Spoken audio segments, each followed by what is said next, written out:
খুব গরম, স্পিড খাওয়া লাগবো।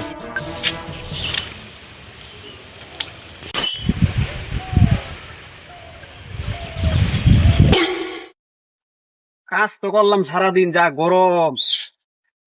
যাই দোয়ানো যাই দিয়ে একটা স্পিড খাইতে নাকি। হ্যাঁ, বন্ধু না, আমি আর মনে মনে ভাবতাছি রে দোয়ানো যায় স্পিড খামু। যাক ভালো হয়েছে, তুই যেহেতু খাইতেছিস তাহলে আমি আমি সহ খাই। পুচকাইলো রে শালায়। না রে বন্ধু, এটা দিন যেত না। আব্বার পকেট থেকে চুরি করে না, আমি এলা লাগাইতেছি বলাই মনে। তুই যে সাদিয়ার লগে কথা কস, নাদিয়ার লগে কথা কস, এটা কিন্তু যাই আমি দুজন নিয়ে কইয়া দিব। বালা করে চিন্তা করে দেখ, একটু খাওয়াবি কি খাওয়াবি না। ছোটকালে বন্ধু কি কইস, তুই পুরাটা খাই না।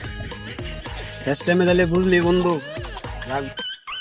শালার ঘর শালা কামটা করলো কি, 30 টাকা চুরি করে আনলাম, এই এনতেই সিটটা মেরে দিল। শালার ঘর শালা। যাক ভালো হয়েছে, 30 টাকা তো বাঁচতে গেল, বন্ধুরা তো দিচ্ছি।